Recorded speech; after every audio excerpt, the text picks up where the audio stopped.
Hello, friends, and thank you for joining me on this inaugural episode of the Prescription FYI podcast, where I'll be diving into all sorts of pharmacy-related topics, as well as putting a spotlight on what a career as a pharmacist can look like. As I'll be discussing later, there appears to be a decreasing interest in the field of pharmacy, which is concerning.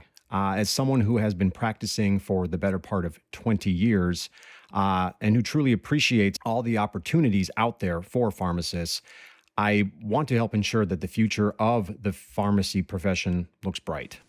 I got a fever! On this first episode, I want to talk about something that I came across that really, again, had me pause for concern, because what I saw was an article that explained how the first-time pass rates for the NAPLEX, the North American Pharmacist licensure exam, have been declining significantly in recent years. Now, when I was in school, way back when, it was all but a sure thing that you would pass the exam on the first attempt.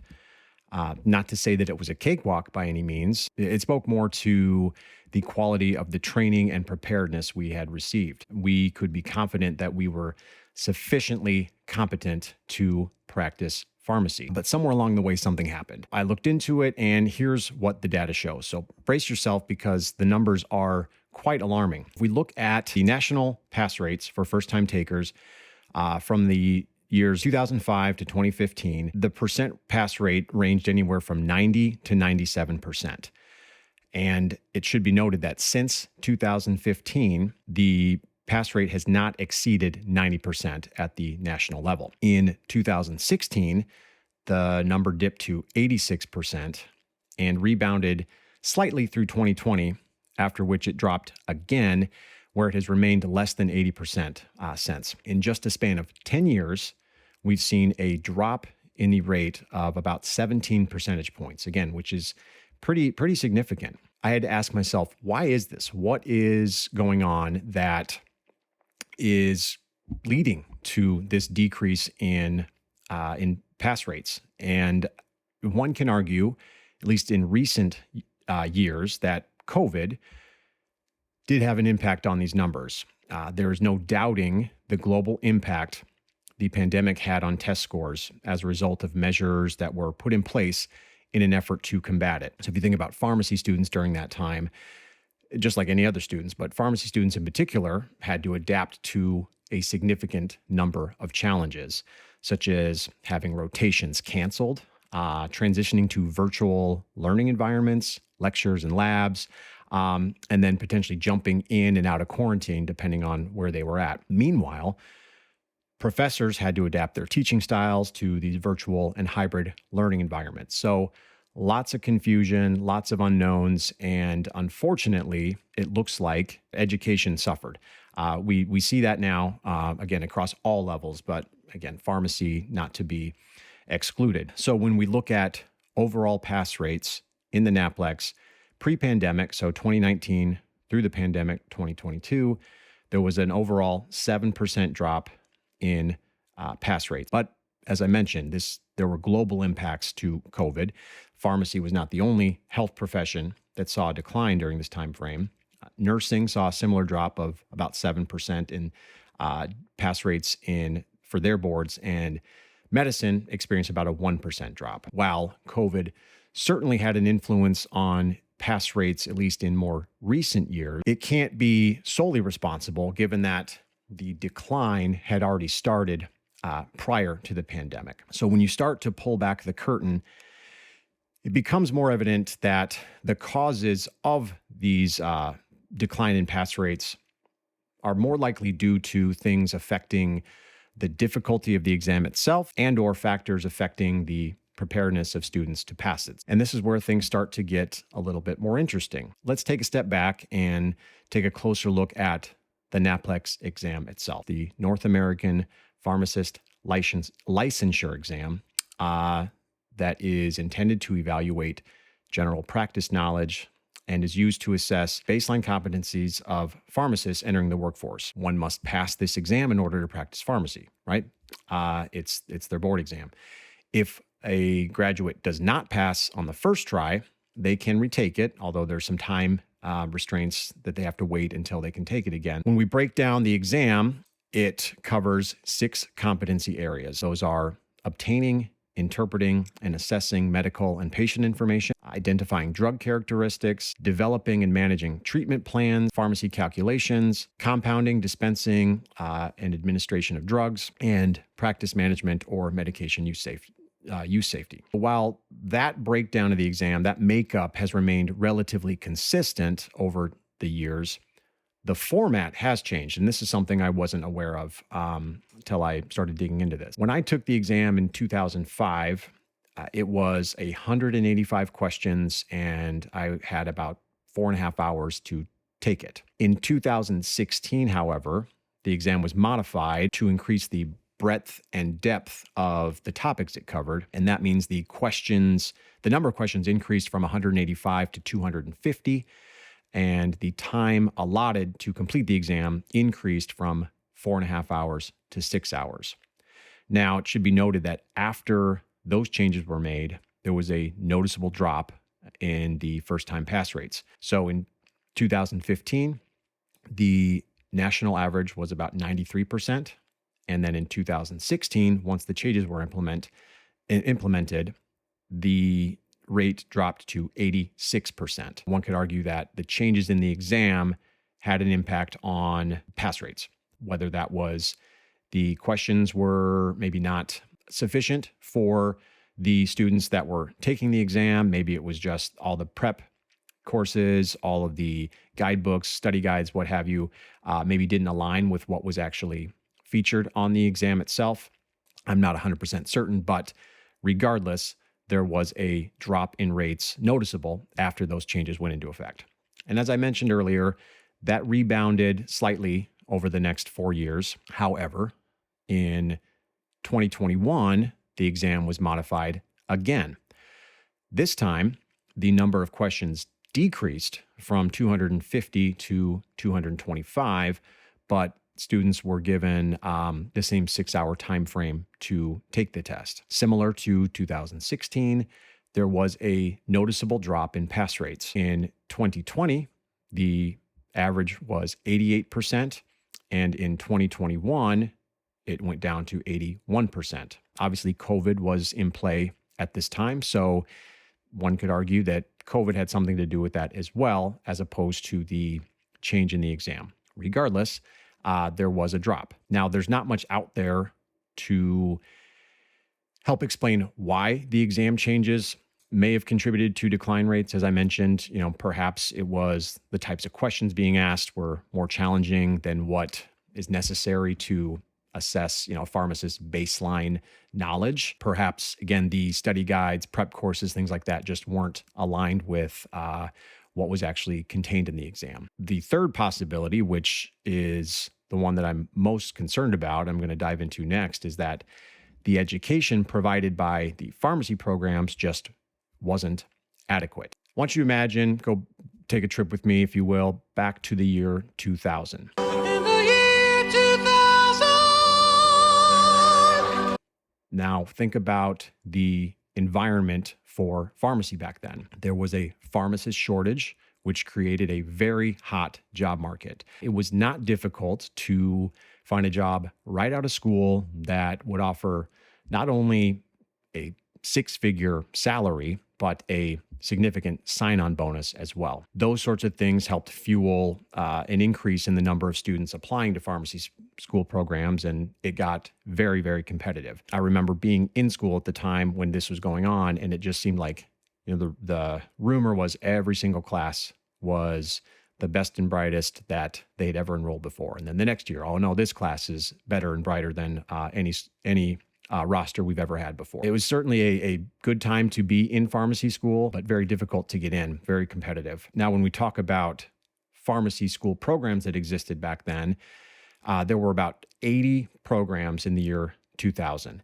However, by the year 2020, so just 20 years later, that number would explode to over 140. So close to doubling the amount of programs in a 20-year period, which makes sense. There was a shortage. There was a lot of interest and relatively few seats, if you will, to fill. So in order to help take advantage of that, more programs became available. Now, things get interesting here because you can imagine the challenges involved in finding qualified faculty, administrators, preceptors, rotation sites, and the like to keep up with that kind of growth. Not to mention developing and delivering an effective curriculum that complies with accreditation standards and requirements. You think about all these programs going through this at this period in time. All that said, we've got this growth in the creation of pharmacy school programs to help keep up with demand. However, in the middle of all of this, there was this unexpected trend we began to see, and that was that the number of students applying to pharmacy school actually began to drop. And the numbers were pretty significant. So in 2011, there were close to 107,000 applicants for a pharmacy school. By 2015, so just 4 years later, that number would drop to about 76,000. And in 2021, it was just a little over 40,000. So in a 10-year span, there was more than a 60% decline in pharmacy school applicants. That is humongous. And think about what that means to all these programs. You've got this huge explosion in the creation of pharmacy schools, yet at the same time, we start to see this huge deficit of qualified candidates to fill those seats. And that, depending on the pharmacy school program, that could have put them in at risk of not meeting enrollment targets, making it difficult to survive financially. Obviously, the more students you have, the more tuition dollars you have coming in, the easier it is to fund and finance your operation. When you don't have those students, you don't have the dollars. So what's a pharmacy program to do? How do they respond? And looking at some of the steps that were taken, it seems clear that admission standards were lowered in an effort to attract more applicants. My research showed that many schools lowered the minimum grade point average for admission to 2.5 or less. So that equates to a C average or less to be considered qualified to enter pharmacy school. Think about that. A doctorate level program where now the baseline for admission could be less than a C average. That doesn't sound good right there. And on top of that, some schools actually began removing the PCAT as an admission requirement. Yes, you heard that right. The PCAT, the Pharmacy College Admission Test being the key words there, were no longer required as an admission requirement. An admission test no longer required for admission. Programs defending that move stated that they hadn't been using that exam as a strong predictor of success, or it wasn't helpful in identifying qualified candidates. However, in my opinion, you just have to follow the money, or lack thereof in this case. They were looking at anything they could do to help appeal to applicants that may otherwise have balked at the opportunity to apply to pharmacy school. Irrespective of what you think about that decision, it did have implications, and as a matter of fact, effective January of 2024, the PCAT exam was ultimately retired. Again, it's no longer a requirement. It's not available. It is gone due to declining use by all these pharmacy programs. So there you have it. The Pharmacy College Admission Test that's been around since the 1970s is gone. And if you think about that, to me, that's like getting rid of the SATs or the ACTs as part of the college admissions process. It doesn't make a lot of sense to me, but that's where we're at today. And I think, as we'll talk about, there's likely been some repercussions there. To summarize all of that, we've got an increase in the number of pharmacy school programs, a decrease in the number of bodies looking to apply, creating admissions practices that aren't nearly as selective as they used to be. With the end result, more students being admitted who would not have been in the past. I mentioned how things used to be very competitive, and you'll kind of see where we're at today. Looking at the data, in 2004, 66% of students who applied to pharmacy school were not accepted. So you've got roughly 4 4 out of 10 people that applied to pharmacy school would get in, right? The rest were out of luck. Things were very competitive. Fast forward to 2020, and only 13% of students were not accepted. Yes, you heard that right. Now, instead of only 4 or so out of 10 that applied getting accepted, now we're looking at roughly 9 out of every 10 being accepted. To be fair, I don't want to imply that all of these admissions practices or lack thereof are reflective of every pharmacy school program out there. There are certainly schools whose NAPLEX pass rates have remained well above 90% this entire time, indicating that their admissions requirements are still very competitive than those of their peers. When I looked at this a little bit closer, I saw data indicating that pharmacy programs established before the year 2000 that are a traditional 4-year program versus an accelerated 3-year program, they have significantly, continuously demonstrated higher NAPLEX pass rates than their counterparts. All right,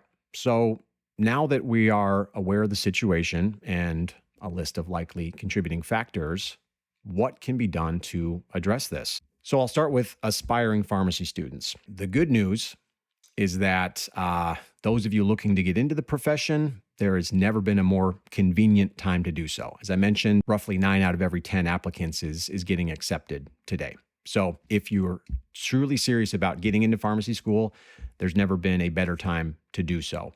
That being said, it does make sense to try and be more selective about the programs that you are applying to. As I just mentioned, the data suggests you are likely to receive a better education, better training, if you focus on a traditional 4-year program from a school established prior to the year 2000. And while enrolled, congratulations. It's my recommendation that you be on the lookout for any sort of informational meetings about the various pharmacy or professional pharmacy organizations out there, so you can really start to get a sense of all the opportunities that exist for you in your career, as well as advice on how to go about getting your career path on the right track to help you reach your goals. Obviously, none of this matters unless you're able to pass the boards and get licensed. And pharmacy students today do face some unique challenges. And I will say that one, being the digital age we live in, it really doesn't help you in any sense in terms of retaining the detailed information necessary to address questions on a board exam. When you can look anything up at any moment at a device in your pocket, it certainly has an impact on how you learn. Another challenge is there has been and continues to be this explosion in the amount of information out there. Drugs that are being launched, treatment guidelines being updated, things are happening at such a rapid rate. There's just no reasonable way to sufficiently allocate enough time to each topic while you're in school. So you're really going to get a very abbreviated Cliff's Notes on all of this stuff. I think about all the advancements that have been made since I graduated. You've got hepatitis C is now a curable disease. Biologics, specialty medicine, those things were really in their infancy, and now they make up 80 to 90% of drug spend. Cell and gene therapy, pharmacogenomics, Ozempic, none of that stuff existed just 20 short years ago. And now that and definitely plenty more are out there for students to have to learn about and be tested on. So what I'm trying to get at is all of this drives the point home that self-study is more important now than ever. New pharmacy graduates, you'll need to equip yourselves with all the resources you can find. Get familiar with the exam content, take practice exams, focus on areas of weakness, get study guides, develop a study schedule, stick to it. Start early, spend your time wisely. It certainly won't be easy, but it's not supposed to be. This is an important job. There's a lot at risk if you make a mistake. Now, for those in the profession today, what are things we can do to help? The most alarming takeaway from all of this is that there's been a decline significant decline in the interest of pharmacy as a profession. As we talked about, the number of applicants has plummeted by more than 60% in the last 10 years. Maybe that has something to do with the horror stories out there about the nightmarish conditions that retail pharmacists is subject to in today's market. So identifying solutions to address that complicated problem, something I think will have to be reserved for another episode, but we'll certainly look to do that. For now, I think it's more important to look for ways to help promote awareness for the profession and all the opportunities that exist for a pharmacist today. When I was in school, it was very much ingrained in us that there were two pathways you could take. You could go the clinical route or the community pharmacist retail route. And it was pretty clear that our faculty was very much in favor of the clinical pathway. Now, having been in the profession for nearly 20 years, I can tell you that those two pathways really are just the tip of the iceberg. There is so much more out there that a pharmacist can do. And one of my biggest regrets from being in pharmacy school is that I didn't take time to put myself out there to learn about what those opportunities are. I was so focused on putting my head down, studying to pass my classes, that I really didn't make time for anything extracurricular or learning things outside of just my curriculum at the time. So I encourage future existing pharmacists or pharmacy students out there, explore your options while you're there, just so you have a much better understanding of what's out there. Now, that being said, that's also one of my goals of this show. I want to interview a wide range of pharmacists with more non-traditional roles, have them detail their unique career paths. And I had asked, my pharmacist colleagues out there just a minute ago, what can we do in addition, right? What can you do specifically to help spread the word, to help raise awareness of pharmacy as a profession? And that's where I think I would encourage you to participate in things like job fairs, if there are any in your community. Speaking at career day at any of your kids' schools. I know, mine certainly have those, or just having informal conversations with friends and family. I believe that we have the collective ability to work together and help ignite a curiosity and interest to inspire the next generation of pharmacists. It's my belief that the future of the profession may very well depend on it.